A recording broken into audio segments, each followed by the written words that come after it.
قرآن پاک پڑھنے کے ساتھ ساتھ ہم دعائیں بھی یاد کرتے ہیں اور ان کو پڑھا بھی کرتے ہیں.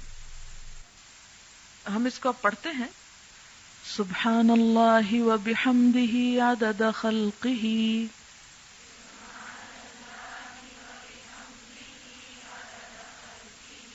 ورضا نفسہ وزنۃ عرشہ ومداد کلماتہ.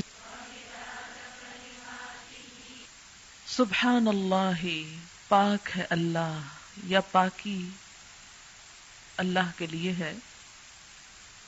وبحمدہ، اور ساتھ اس کی تعریف کے، یعنی اللہ کی پاکی بیان کرتا ہوں اس کی تعریف کے ساتھ. کتنی پاکی بیان کرتا ہوں، کتنی تسبیح کرتا ہوں. عدد، تعداد، گنتی. خلقہ، اس کی مخلوق کی، یعنی جتنی اس کی مخلوق کی تعداد ہے اتنی دفعہ میں اللہ کی تسبیح کر رہا ہوں. جیسا کہ آپ جانتے ہیں کہ صرف ایک آنکھ کے دیکھنے کے لیے، ایک آنکھ میں، دونوں میں نہیں، ایک آنکھ میں دیکھتے وقت 70 لاکھ مخروطی خلیے استعمال ہوتے ہیں. تو یہ ہر ایک کا ایک انڈیویجول وجود ہے نا، ایک الگ تخلیق ہے نا اللہ کی. یہ عدد خلقی ہی ہو گیا. پھر اسی طرح ستاروں کی تعداد کے بارے میں کہ اگر ہر ایک کا صرف ایک فرضی نام رکھ لیا جائے جیسے ABC، تو جتنے ستارے آسمانوں میں موجود ہیں ان کو گننے کے لیے 300 کھرب سال چاہیے.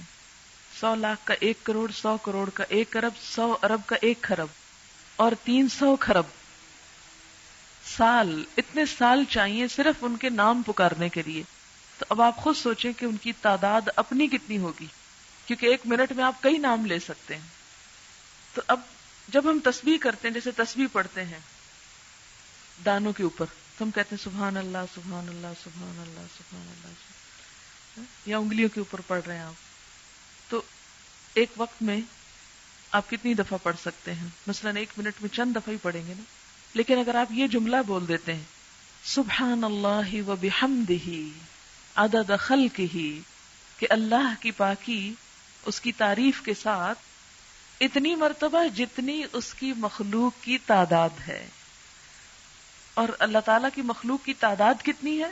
اللہ تعالیٰ خود فرماتے ہیں وَإِن تَعُدُّوا نِعْمَتَ اللَّهِ لَا تُحْصُوهَا، اگر تم اللہ کی نعمتوں کو گننے لگ جاؤ تم ان کو گن نہیں سکتے، ان کا شمار نہیں کر سکتے. تو ہم تو گن ہی نہیں سکتے. اسی لیے کہتے ہیں نا کہ کما ينبغي لجلال وجهك، جیسی ہونی چاہیے ہم تو کرنے کے قابل ہی نہیں ہیں، ہماری تو زبان اس اہل ہی نہیں ہے.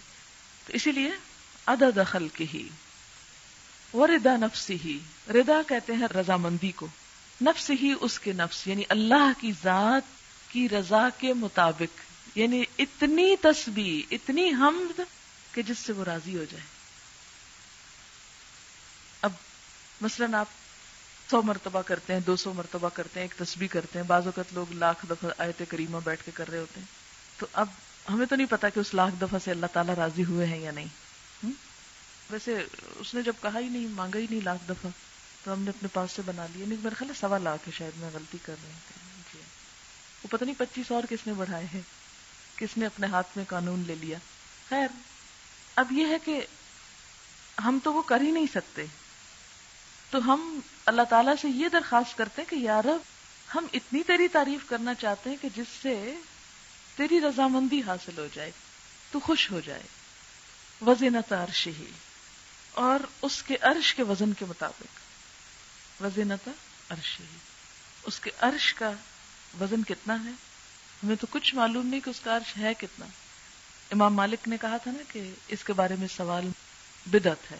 سوال بھی مت کرو کہ کیسا ہے وہ، ہمیں نہیں معلوم، بس اتنا پتا ہے کہ وہ ہے، کیسا ہے یہ نہیں معلوم. تو جیسا بھی وہ ہے وہ اس کو معلوم ہے، لیکن وہ چونکہ بہت بڑی چیز ہے. وسع کرسیہ السماوات والارض، تو وہ جتنا بھی ہے اس کے برابر. ومداد کلماتہ، اور اس کے کلمات کی لکھنے میں جتنی سیاہی درکار ہے.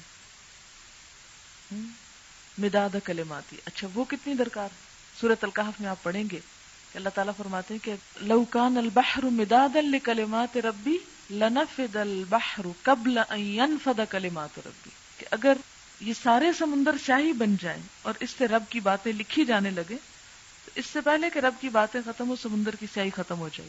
ایک اور جگہ آتا ہے کہ 7 سمندر اور بھی آپ ڈال لیں اور اس کو سیاہی بنا لیں اور لکھنا شروع کر دیں تو رب کی باتیں ختم نہیں ہو سکتی.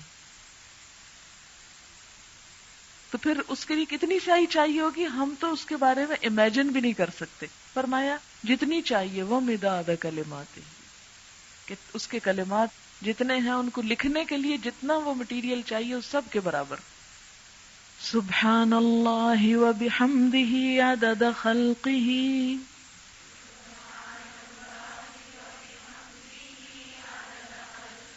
ورضا نفسہ وزنۃ عرشہ